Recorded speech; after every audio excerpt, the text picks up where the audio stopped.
எனினும் அசுர மாதா திதி நாராயணரை எவ்வாறு விடுவிப்பார்கள் என்றறியேன்.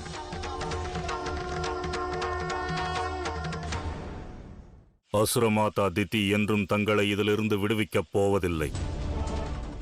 ஆகையால் இந்த வனத்தில் தாங்கள் நிரந்தரமாக இருக்கப் போகிறீர்கள்.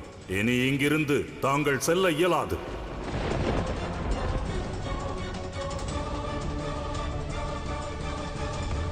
தங்களின் இந்த நிலைமைக்கான பொறுப்பு தாங்கள் மட்டுமே நாராயணா.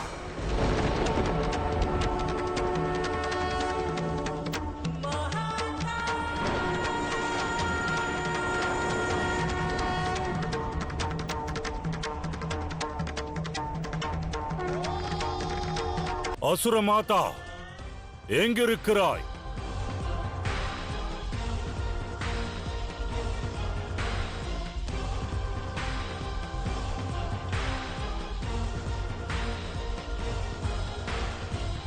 மகாதேவா, தங்களுடன் கட்டப்பட்டுள்ளேன். ஆகையால் என் பலத்தைக் கொண்டு இதிலிருந்து என்னால் விடுபட இயலாது.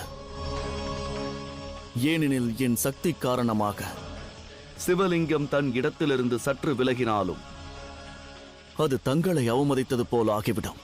ஆகையால் இனி தங்கள் விருப்பப்படியே அனைத்தும் நடக்கட்டும். ஹர ஹர மகாதேவா.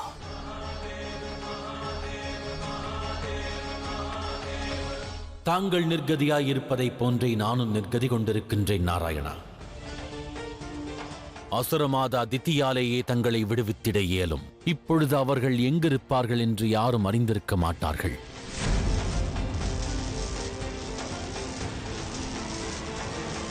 ஆனால் மகாதேவா, ஜகத் ரட்சகனே இவ்வாறு அடைப்பட்டு கிடந்தால் பிறகு இந்த பிரபஞ்சத்தை பரிபாலிப்பது எவ்வாறு பிரபு?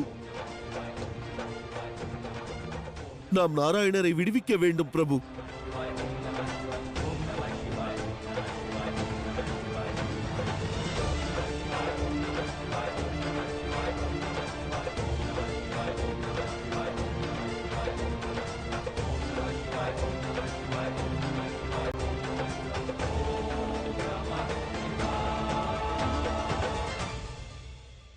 நாம் நாராயணரை காப்பாற்றுவதற்கு அசுர மாதா எங்கிருக்கிறார்கள் என்று கண்டறிய வேண்டும். அவர்களை தேட நாம் அனைவரும் புறப்படுவோம். ஆம் தாயே, நாராயணரின் விடுதலைக்கு அசுர மாதாவை கண்டறிவது மிக அவசியமாகும்.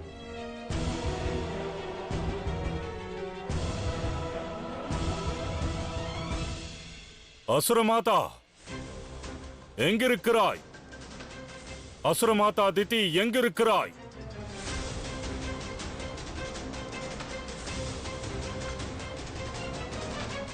குருதேவா, பிரபஞ்சம் முழுவதும் தேடிவிட்டோம். ஆயினும் அசுரமாதாவை பற்றி தகவல் இல்லை. ஒரு இடம் உள்ளது. அங்கு அசுரமாதாவை பற்றிய தகவல் கிடைக்கலாம். எந்த இடம்? என்னுடன் வா.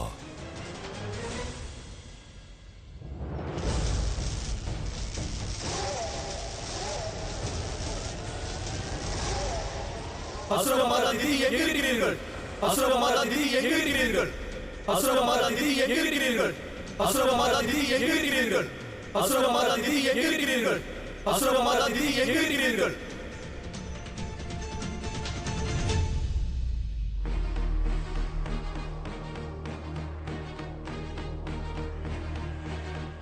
எங்களுடன் இருந்த அசுரமாதா திடீரென காணாமல் போனார்கள். 8 திக்கும் தேடி பார்த்து விட்டேன், அவர்கள் தென்படவில்லை. மகரிஷி காசிபரே, மகரிஷி காசிபரே.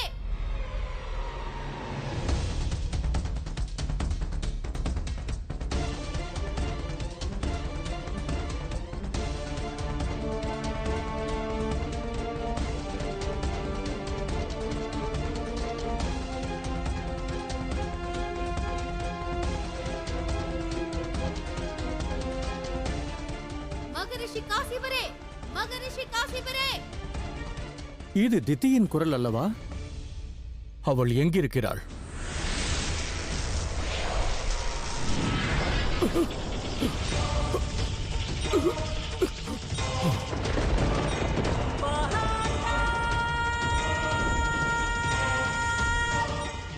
நீ எதற்காக இவ்வாறு செய்கிறாய் திதி?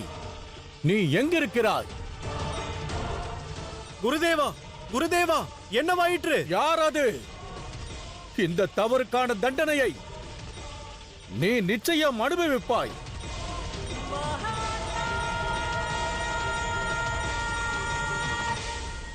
அசுரமாதா எங்கிருக்கிறாய்? அசுரமாதா திதி! அசுரமாதா எங்கிருக்கிறார் என்று தெரியவில்லை. இவ்விடம் வந்தால் அறியலாம் என நினைத்தேன். ஆனால் இங்கும் தென்படவில்லை. மகரிஷி காசிபருக்கு அசுரமாதாவை பற்றி ஏதோ ஒன்று நிச்சயம் தெரிந்திருக்கும்.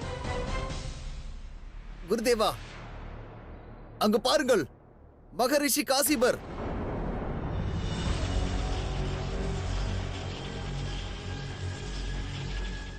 மகரிஷி காசிபர் இந்நிலையிலா? வா.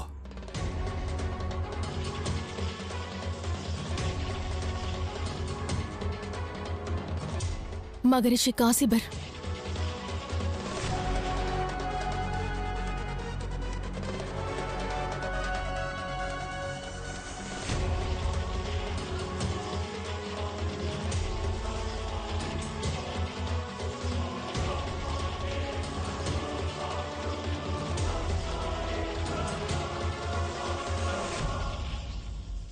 திதி, வலுக்கட்டாயமாக எதற்காக என்னை இங்கு அழைத்து வந்தாய்?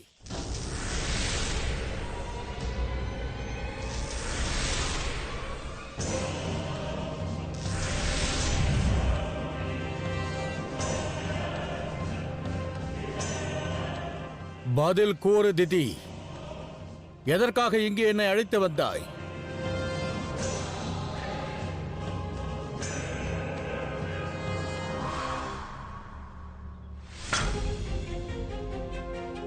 அசுரமாதா,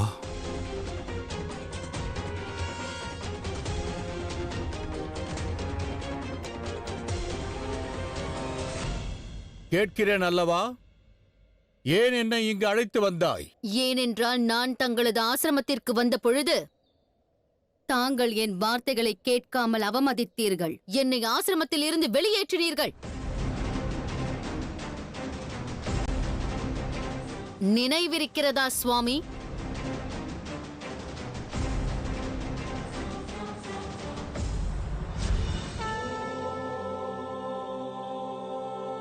சுவாமி,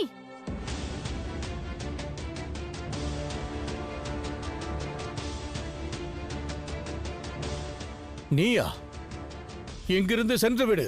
மீண்டும் என்னுடைய ஆசிரமத்திற்குள் வராதே. ஒரு முறை நான் கூறுவதை கேளுங்கள். முடியாது. நீ கூறுவதை கேட்க நான் தயாராக இல்லை. நமக்குள் இனி எந்த உரையாடலும் இல்லை. செல் இங்கிருந்து. பெரும் எதிர்பார்ப்புடன் வந்திருக்கிறேன். என்னை ஏமாற்றி விடாதீர்கள். ஒரு முறை நான் கூற வந்ததை கேளுங்கள். கேட்க மாட்டேன்.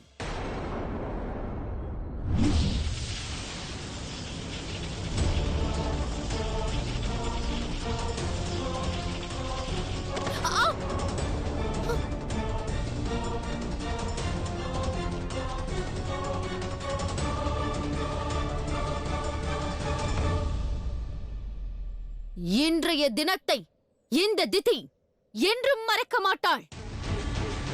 தாங்கள் என்னை அவமதித்து தங்கள் ஆசிரமத்தில் இருந்து வெளியேற்றி விட்டீர்கள்.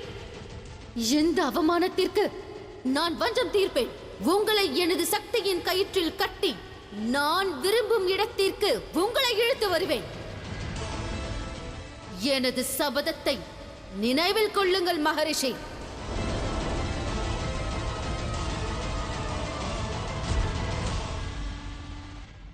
எனது தவ வலிமையை கொண்டு பிரபஞ்சத்தில் உள்ள அனைத்து சக்திகளையும் நான் ஒன்றிணைத்து நான் விரும்பியவரை என் வசம் இழுத்து வரும் வித்தையை எனக்கு என் தந்தை தக்ஷன் கற்றுக் கொடுத்தார்.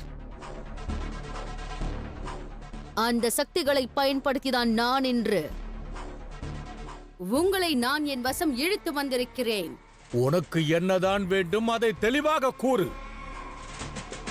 இவ்வாறு என்னை இழுத்து வந்ததற்கான காரணம் என்ன? காரணம் ஒன்றுதான், அது தங்களுக்கும் தெரியும். நினைவிருக்கிறதா? அதை கோரி வந்த போதுதான் தாங்கள் என்னை அவமதித்து அன்றைக்கு வெளியேற்றினீர்கள்.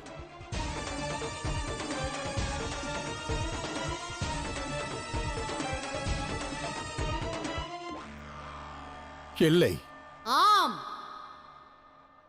எனக்கு உங்கள் வாயிலாக பிள்ளை பேர் தேவை.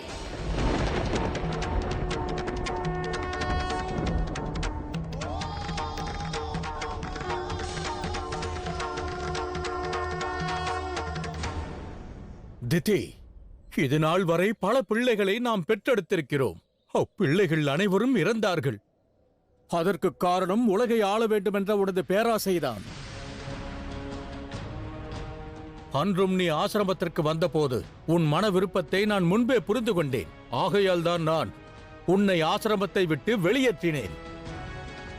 உனக்கு பிள்ளை பேறு தருவதற்கு நான் அன்றும் தயாராக இல்லை, இக்கணமும் தயாராக இல்லை.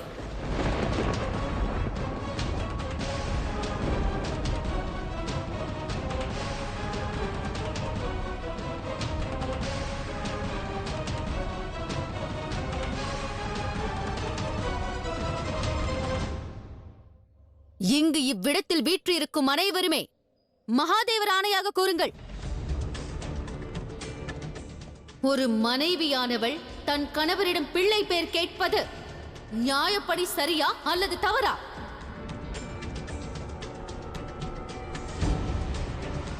பதில் கூறுங்கள்.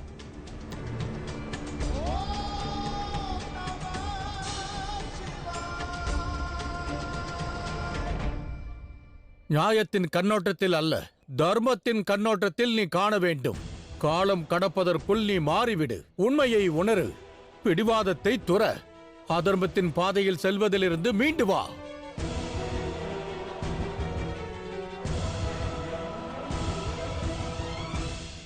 உங்கள் அனைவரிடமும் மகாதேவர் ஆணையாக பதில் கோரினேன். பதில் அளியுங்கள். நான் எனது கணவர் மகரிஷி காசிபரிடம் கோரியது நியாயப்படி சரியா அல்லது தவறா?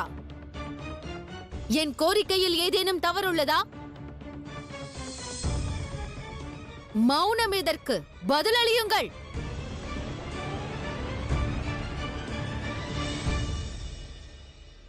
சரிதான்.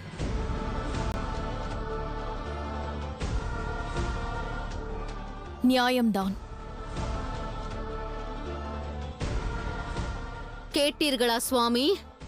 மகாதேவரின் மனைவியான தேவி பார்வதியும் எனக்கு ஆதரவாக உள்ளார்கள். மகரிஷி காசிபரே, அசுரமாதாவின் விருப்பத்தை நிறைவேற்றுங்கள்.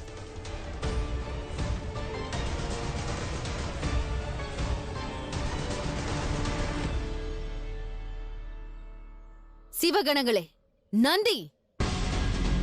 என் கோரிக்கை தவறானதா? நீங்கள் கூறுங்கள்.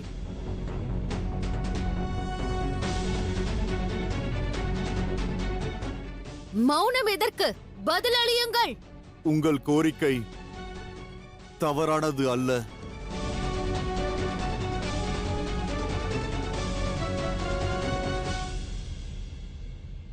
திதி, இந்த லோகமும் லோகநாயகியும் என்ன கூறினாலும் சரி, ஆனால் நான் கொடுத்த வாக்கை நிச்சயம் மீறமாட்டேன்.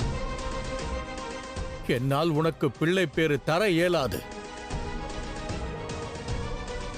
முன்பே நான் பலமுறை அதர்மம் புரியும் அசுரர்களுக்கு தந்தையானேன்.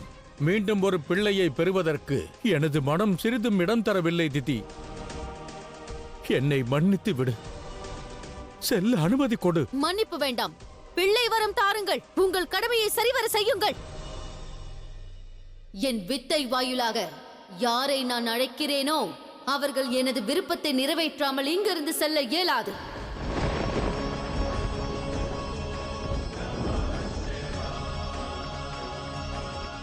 எனக்கு ஒரு பிள்ளையை தாருங்கள். பிறகு இங்கிருந்து சென்று விடுங்கள்.